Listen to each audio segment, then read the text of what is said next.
中国人的10大奴性特征是什么？为什么有些中国人没有幽默感，只会动怒、反驳，甚至骂街，从而缺乏自嘲的智慧？我们连最基本的对不起、谢谢你都不会说，生活上是原始人、野蛮人，又怎能奢谈我们有优秀文化？今天我们继续读《丑陋的中国人》这本书，今天读到的是中国人的10大奴性，不懂幽默，没有文明哪有文化这3个小专题。这是博洋思想余波下激烈论战的一部分。想听更多的内容，可以订阅我的 YouTube 频道。读完这本书之后，我还会就解读中国文化这个专题去分享更多相关的书籍。我们共同查杀掉自己头脑中的中国文化病毒，在个体精神层面做到文化出埃及，早日跃迁到现代文明的状态。让我们开始吧。中国人的10大奴性，论中国人的丑陋，致博洋。执笔者博仁先生。文载1985年4月1日香港百姓半月刊。博洋先生，为什么中国人能忍受暴君暴官的统治？就因为中国人奴性十足。鲁迅在他的杂文《灯下漫笔》中认为，全部中国历史只能分为2个时代，一个叫做做奴隶而不得的时代，另一个叫做暂时作为了奴隶的时代。鲁迅的剖析何等深刻！中国人从来不知道自己是这片土地上的主人，只知道做奴隶，因为酱缸文化告诉他，江山属于帝王将相英雄豪杰，人民只有做奴隶的份儿。中国人的希望也就是在太平盛世做奴隶，甘心纳粮服役，因为这样的机会都并非容易得到，所以一旦得到，自然是拱手相庆，感谢上苍，保证做顺民到底。中国人的奴性有10大表现。1. 中国人有万岁癖，自古喊惯了万岁，所以患有遗传性的万岁癖，称皇帝为万岁爷。无论他是谁，哪怕是流氓、恶棍、强盗，只要得了天下，坐上金銮殿，人民就会3呼万岁，顶礼膜拜。到了20世纪中期，这种万岁癖更有恶性发展。新皇帝尚未进京，已经遍地呼万岁了。当他进入中南海，登上天安门时，万岁声响彻云霄，大雨沸腾，喊得热泪满面。我自己就是其中的一个。当年当日站在天安门广场，远眺龙颜，激动得泪如泉涌，喊万岁喊哑了喉咙。此后是年年喊，最后是天天喊，似乎不喊太阳就不会升起，地球就不会转动。中国人的奴性特征之2，中国人有迷信症，这也是遗传性的，生来就迷信皇帝，把皇帝捧到天上，把自己贬入地下，从来不敢说自己和皇帝一样，而是迷信皇帝是天神降世，真龙下凡。对于当代皇帝更是如此，明明知道他是个普通人，曾在北京工作，是北京的普通市民，但是一旦他进入中南海，就把他奉若神明，开始崇拜他，迷信他，把一切交给他，包括肉体和灵魂，家家把灶君撕下来，贴上他的标准像，最后在灾难中还要唱雨露歌，跳中字舞。中国人的奴性特征之3，中国人对于暴君暴官从来就奉行忍字哲学，无论是抓丁拉夫，还是横征暴敛，乃至大开杀戒，中国人都是忍忍忍。对于当代皇帝，忍字哲学更是空前盛行，谁不懂得忍，谁就不识时务。对于改造，忍；对于帽子，忍；对于饥寒，忍；对于一切天灾人祸乃至10年浩劫，同样是忍。能忍者自安，传统的人生哲学无师自通。中国人的奴性特征之4，中国人不懂得真正的民主，却奉行奴性民主，也就是少数必须服从多数，多数人都愿意做奴隶，就不准少数人不愿做奴隶。关于这一点，鲁迅早已谈得十分深刻而生动。他说，既然猴子可以变成人，为什么现在的猴子不想变人呢？并非都不想变人，也有少数猴子想变人。他们曾经2条腿站起来学人走路，并且说他们想做人。然而他们的同类不允许，说他违背了猴子的本性，把他们咬死了。中国人也并非都愿意做奴隶，也有少数人不愿意，他们要做主人，但是同胞不允许，揭发他们，密告他们，于是他们被抓，被关，被砍头。当代的许多反革命右派就是这样产生的。中国人的奴性特征之5，中国人惯于同类相残，这大概是窝里斗的一种表现形式吧。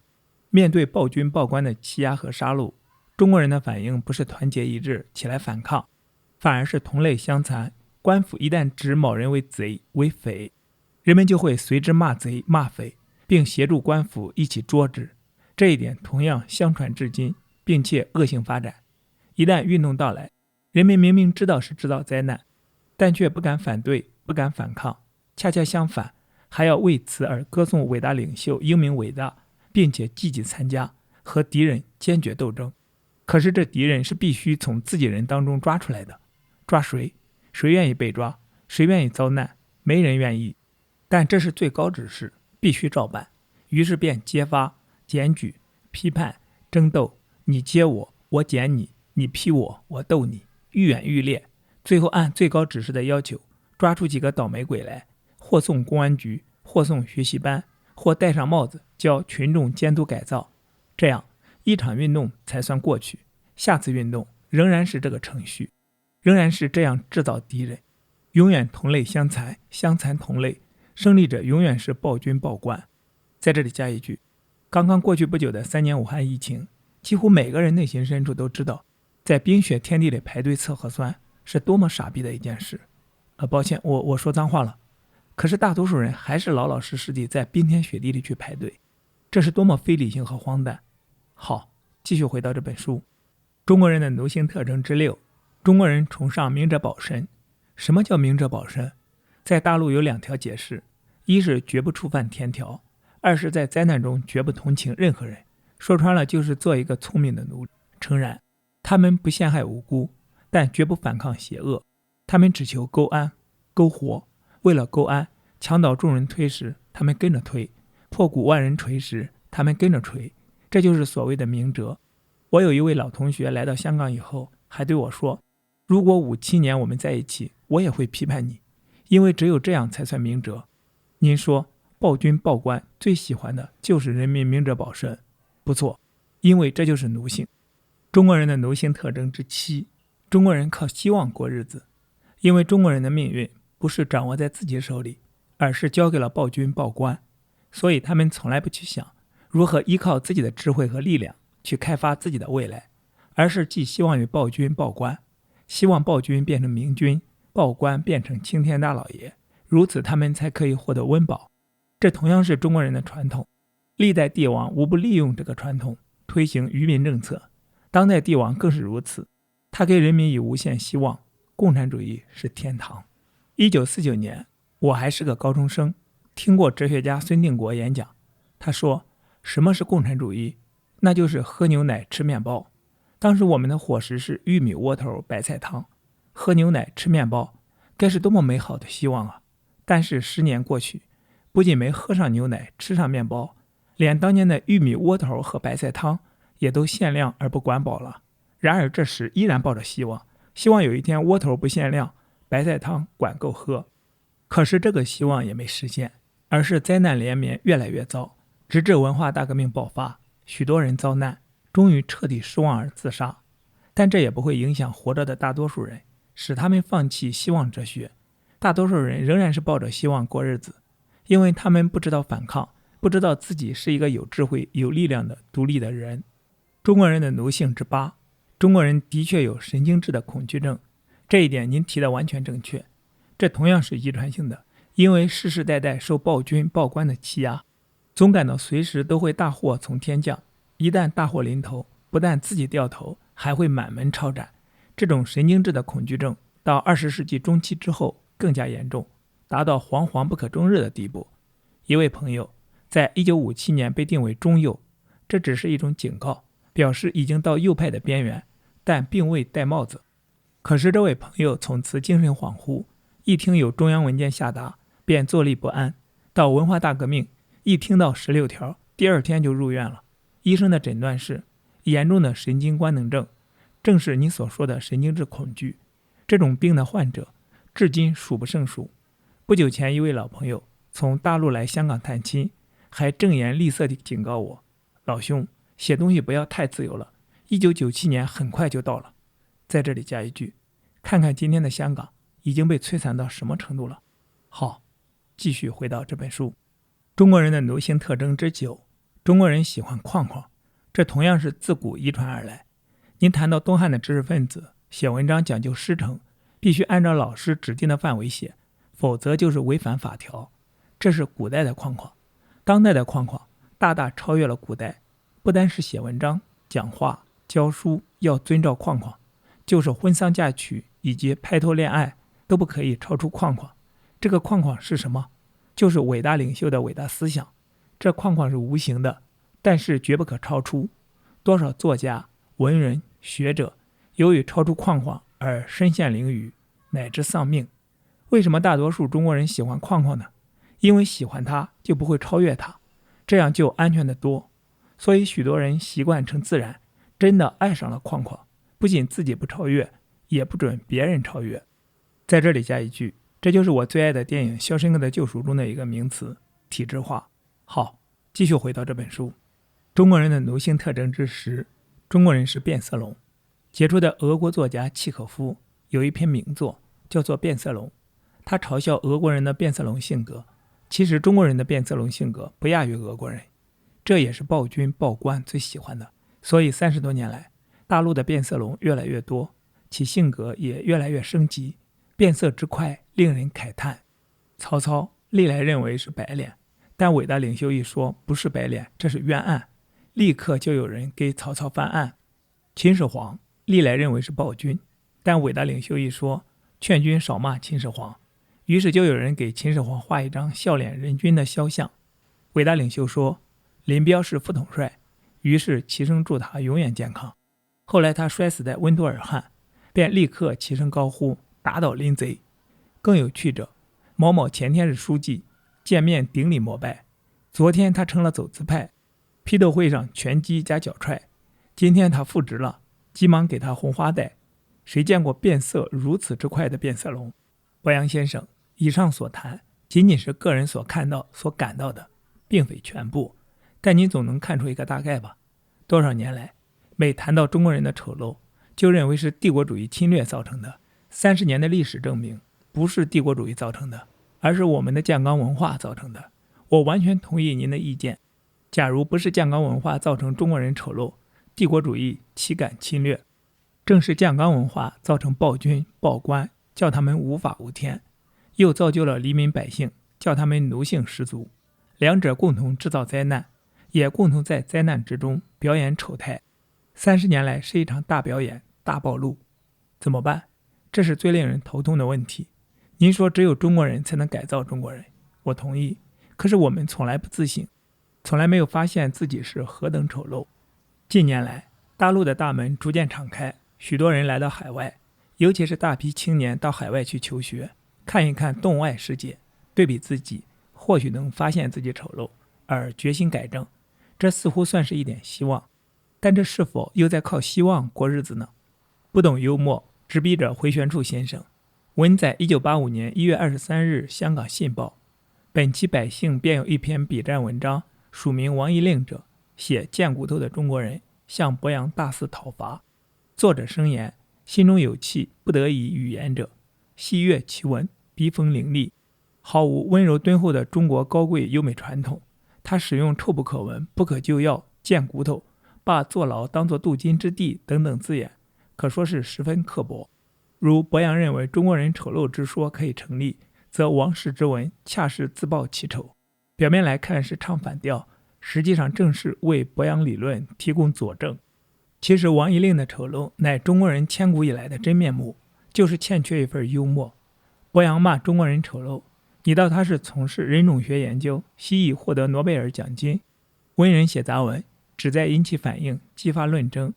与写证据确凿的学术专著不同，王一令无法忍受博洋观点，而怒火中烧，可说是正中博洋下怀。中国人丑陋与否并不重要，有人气得呱呱大叫，无端死去不少细胞，那才是重要的。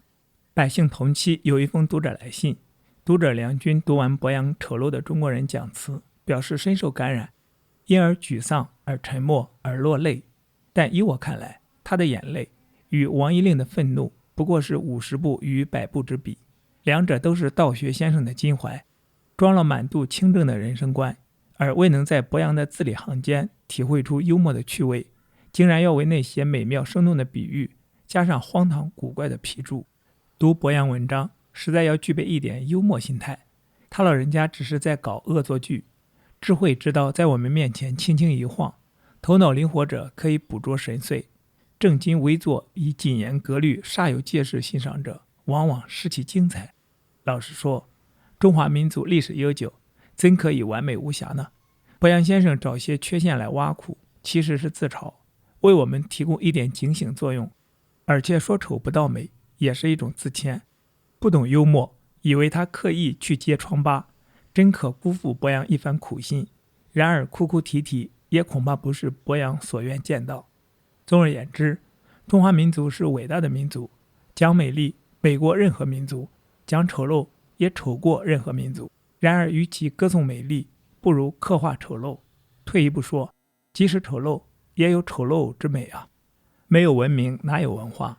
执笔者胡居仁先生。文在1985年2月6日洛杉矶论坛报。文明与文化是两个相当混淆的字眼，究竟什么叫文明，什么叫文化？两者的定义怎么样？